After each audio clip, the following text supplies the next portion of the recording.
We move further into the battlefield.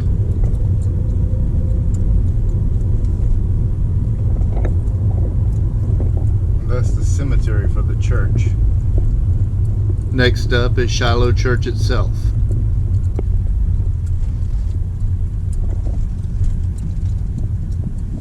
Parking here is easy today, and Stacey is off to read the waysides. During the battle that occurred here, the cemetery was destroyed. Fixed long ago, I don't know how accurately. Army of the Tennessee.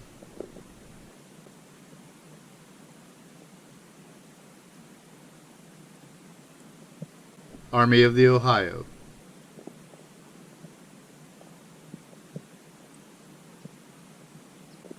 Army of the Mississippi are all here.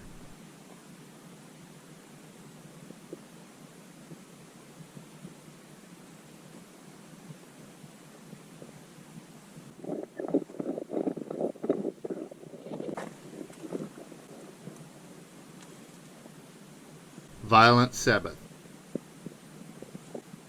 The enemy poured such a destructive fire upon our ranks that we were unable to stand it. Our men fell back a short distance when Colonel Bate rallied them for another charge. We almost went as far this time as we did in the first, but were compelled to retreat again. Sergeant Robert D. Smith.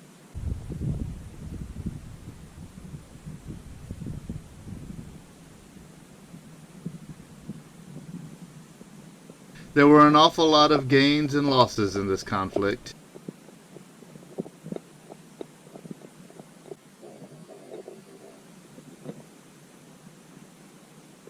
Shiloh Church, and you can go inside.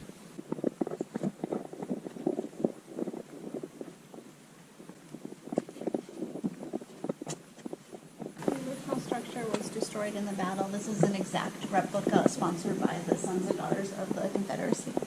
Very cool. They really did Nice a wonderful work, job too. of recreating the destroyed structure.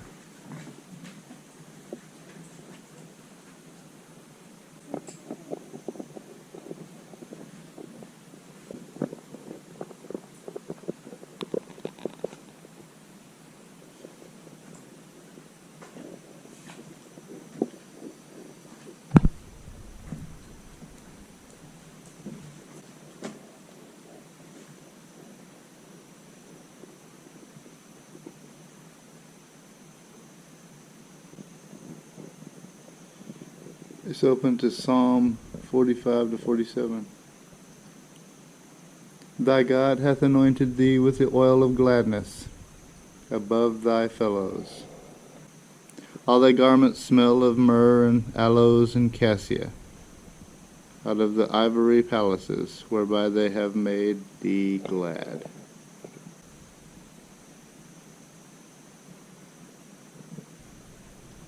The dichotomy of the church and the events surrounding it is stark. So in 1862, this is what a rural church looked like.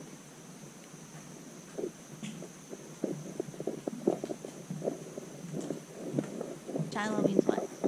Shiloh means place of peace, Yes.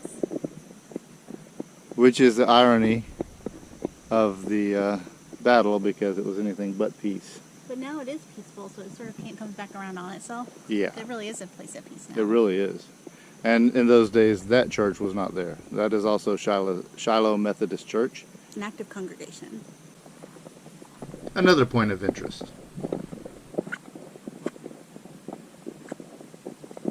Oh, there used to be a school here, Wow. and I guess as part of reclaiming the battlefield, maybe when they moved it, they just left it. Shiloh School, 1928 to 1954.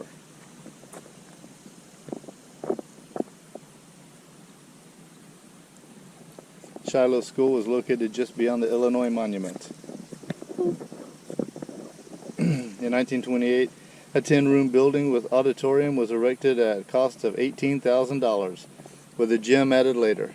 Much of the equipment was built and bought by teachers and patrons of the school. The first teachers were John Hinkle, Lily Ferris, Ivy Wood Milligan, and Mansell Milligan. Students from Pickwick, Counts, Wayne, Childers Hill, New Hope, West Shiloh, and Shiloh attended the school. The school grew and became a 4-year accredited high school with the first graduating class in 1931. Shiloh High School was known to have outstanding students, scholastically, and winning basketball teams as well. Students of Shiloh School are located throughout the United States in very successful occupations and professions. The school was closed in 1954 with the students attending Southside School. So we're on high ground right here. So this is where General Sherman was, because it was the high ground. And he didn't realize the battle had started until he started hearing the guns and activity going off. He was very in denial, thinking they were just skirmishes, and people kept reporting to him, hey, I think there's the army, and he was like, no. But there really was the army. And then when he realized it, he said, my God, we are attacked. He was stunned. Sherman was caught off guard here. Yeah, because they thought this was going to be a quick wrap-up, and it turned out to be... Well, they were camping, so they were camping thinking they were going to invade Corinth. So they were surprise attacked by the Confederates. Wow.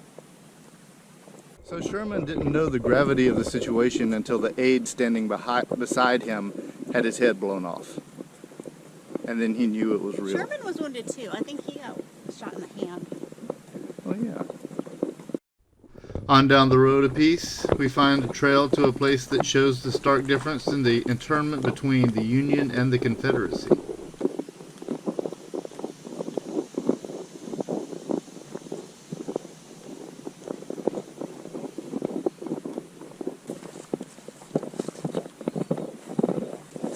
This is important because the Union soldiers were given proper graves like we saw earlier, and the Confederates who fell in this battle were buried in mass graves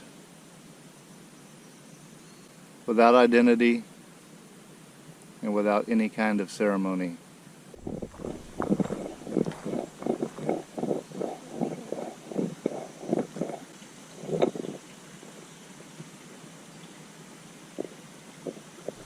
From here you can see the church through the trees. Interesting. And it's, I don't know if you can see on this video, but you can see it through the trees here.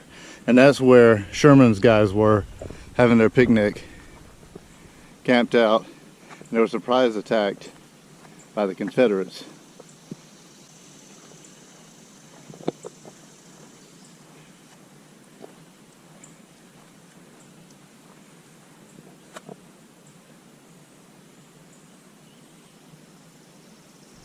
Along the way we see markers for the campsites.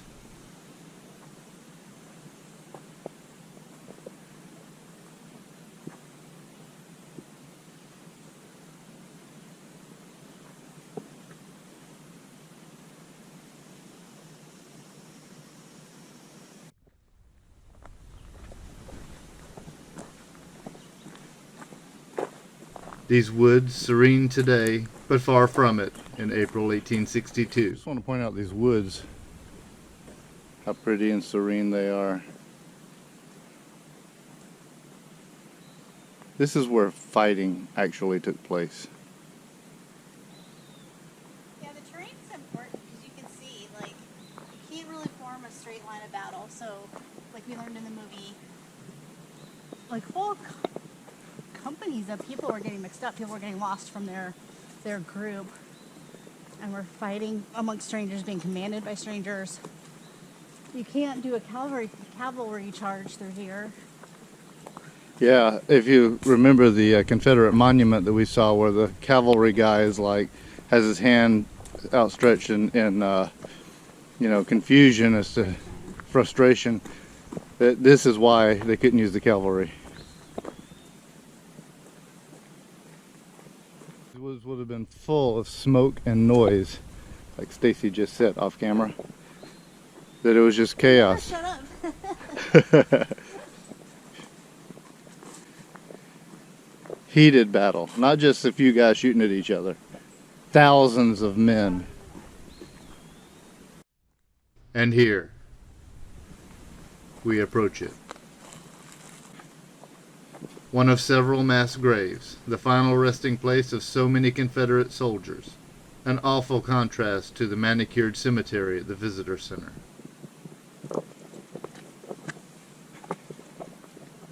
To the Confederate dead, in the trenches erected by Tennessee Division, UDC, 1935. Sign says burial place, Confederate soldiers, Shiloh, 1862.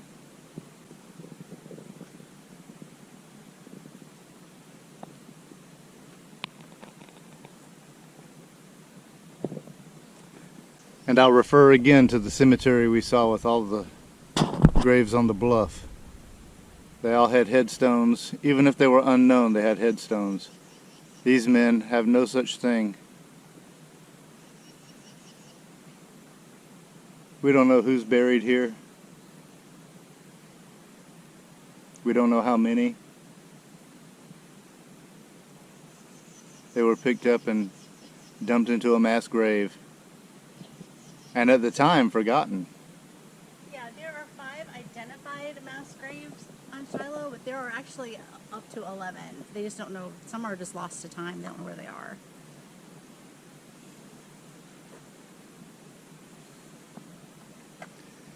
And whichever side you're on, that's just wrong.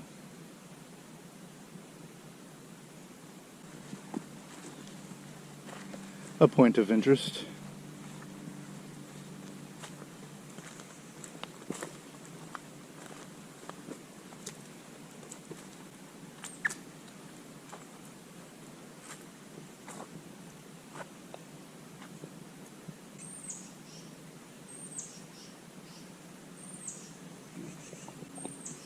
So literally right here is where Taylor's battery was camped.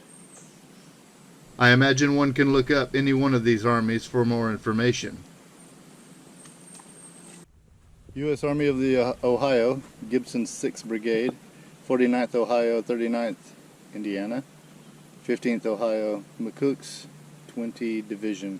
This brigade was engaged here at the close of the Battle of April 7th, 1862.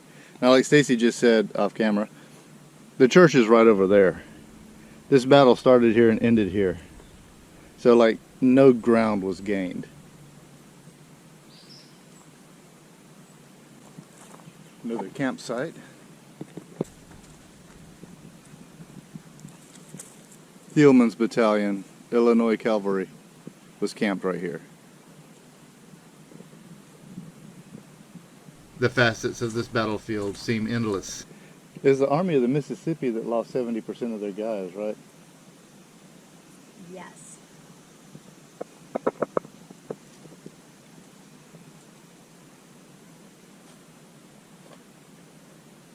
So the other day we had heat stroke.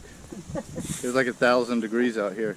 And it's probably going to get to be 1,000 degrees today, but it's early and it's kind of cool. I mean, it's smuggy, but it's still nice. Look at that sky.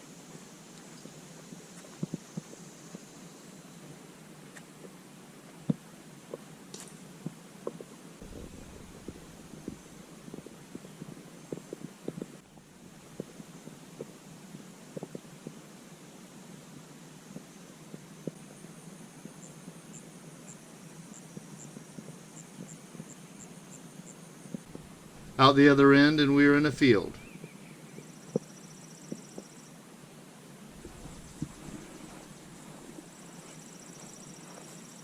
Intricate monuments. Detail on that. Yeah, I really wish I had my other camera. Illinois.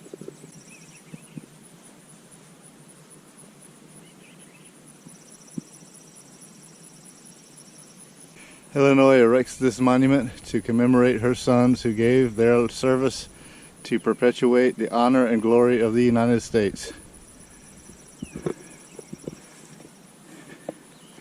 The world will little note, nor long remember what we say here, but it can never forget what they did here.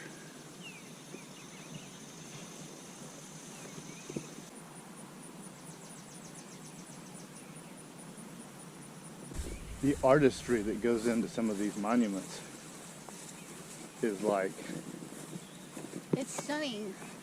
And there's a lot of thought that goes into monuments. There's a lot of symbolism and a lot of care. Right up on his face, like that is just so well done.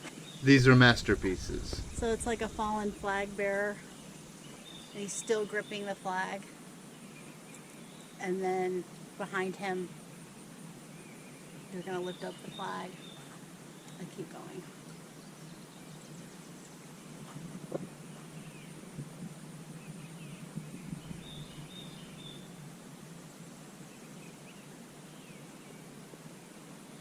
alright, so I've never been one to really keep my mouth shut. And maybe this will make it in the show or not, I don't know, but this is a monument, and this monument says something that's very important. I'm going to say that monuments mean a lot more, it's like Stacey's been saying, than just the Confederacy and slavery and all that. Slavery was bad. Nobody today in their right minds thinks that slavery was okay. Slavery was addressed in buckets of blood. Now, I'm going to read this monument. The Tennesseans had more to fight for. The fight was for their homes and firesides. Brigadier General Patrick R. Claiborne, as recounted by a soldier in the 23rd Tennessee Infantry. Yeah.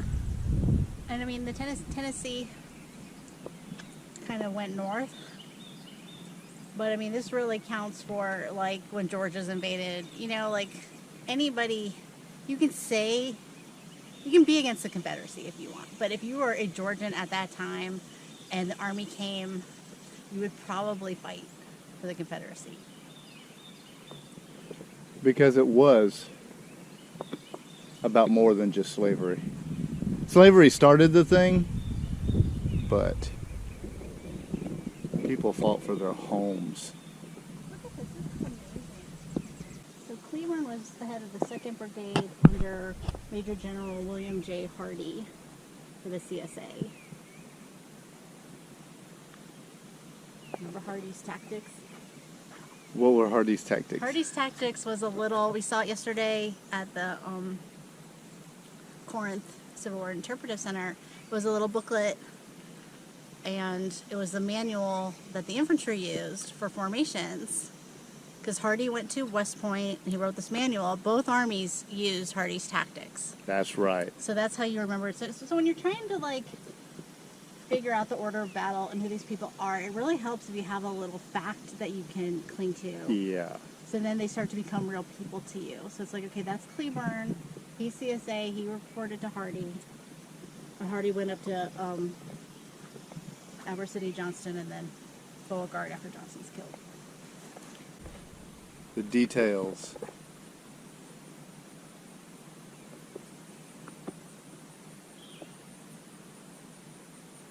Even the expression on the face.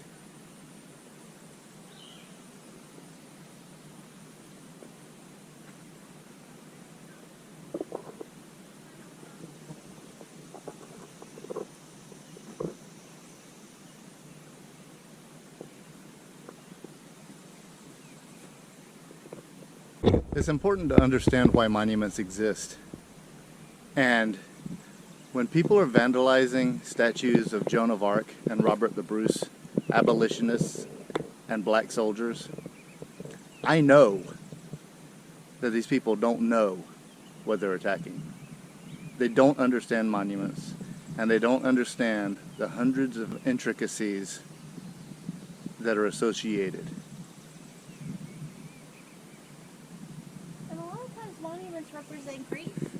They That's represent true. sadness. And you want to memorialize someone because you love them. And what happened was important. A little peek into a day's events and a few numbers. 15th Infantry, commanded by Lieutenant E.F.W. Ellis, killed. Major William R. Goddard, killed. Captain Lewis D. Kelly. This regiment was attacked on this line about 9:30 a.m. April 6, 1862, and offered most stubborn resistance for more than 1 hour, the enemy attacking both front and flank. In this action, both field officers and several line officers were lost. The regiment retired in good order and formed a new line. Its loss in the battle was 5 officers and 44 men killed, 8 officers and 109 men wounded. Every one of these monuments, or many of these monuments, will tell you numbers of men who were killed. People were just killed wholesale out here. The numbers of men that were killed each day of this battle, or any Civil War battle, were staggering. Not just killed, often mangled by their own countrymen.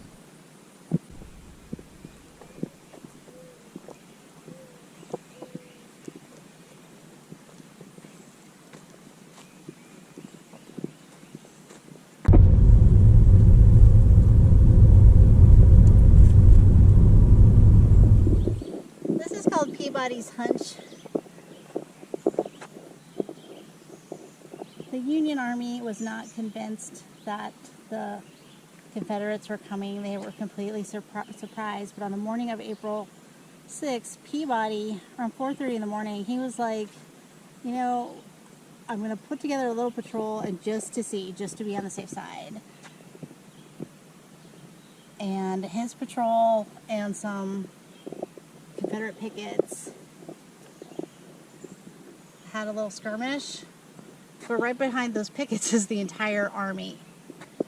So Peabody got in trouble by his superior Prentice and said, you're going to be held accountable for starting this battle. And Peabody said, I'm responsible for all my decisions. And what Prentice didn't know was that there was going to be a battle no matter what. And of course, Peabody perishes in the battle, and then the story who's told for history is Prentice's.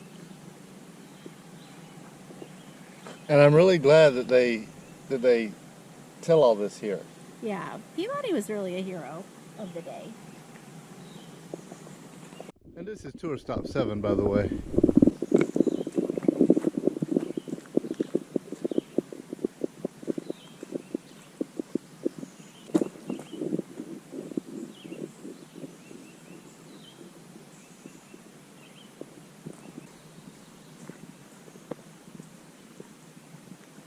To the cornfield.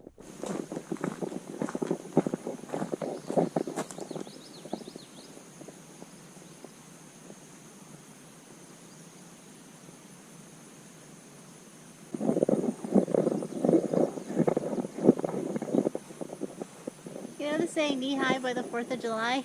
Oh.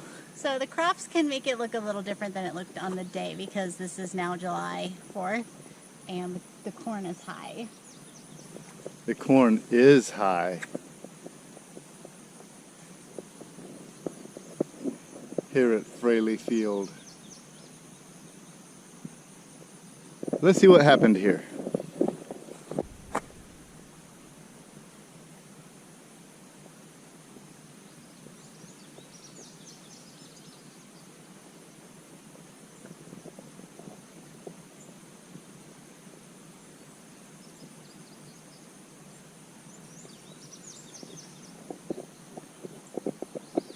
I just want to point out here that though we are kind of just like walking through here reading off stuff, we're not just doing that because Stacey has studied the Civil War. She was a history major and she has studied the Civil War. It's kind of like her thing.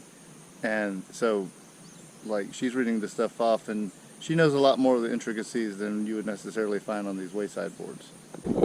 On 4:55 a.m., it's really like 5:55 a.m. now because they didn't have daylight savings time at that time. So it was like just dawn was breaking.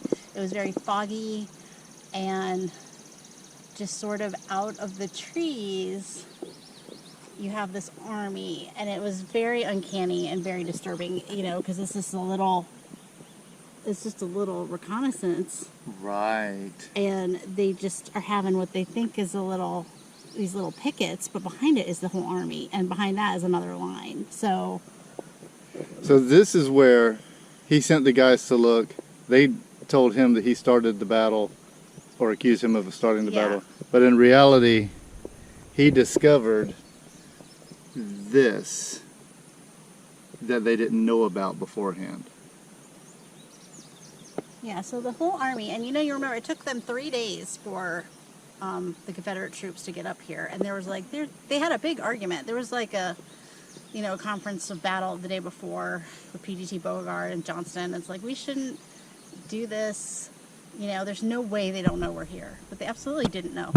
They absolutely didn't. And anybody who went and told the high superiors like Sherman, it was like, oh no, don't bring me these reports. One guy got like arrested for saying, hey, we think the army's here. So. And the army was in fact here. The army was in fact here.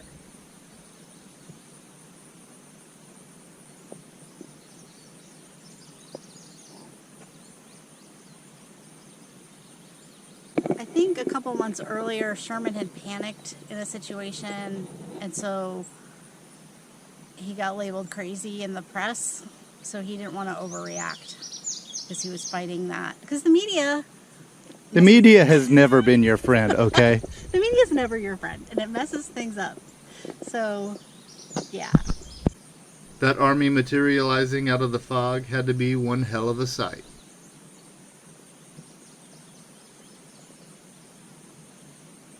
Just look at it.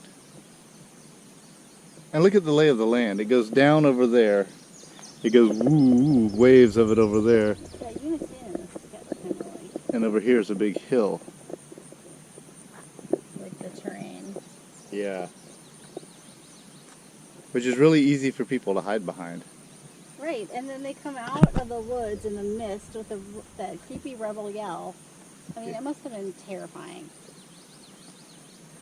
Came back for the tour and to have a little snack. If you go to any of these national parks, especially these really large ones, it's really important to bring a snack, a picnic that you can have in the car or wherever, and lots of water, because it will wear you out.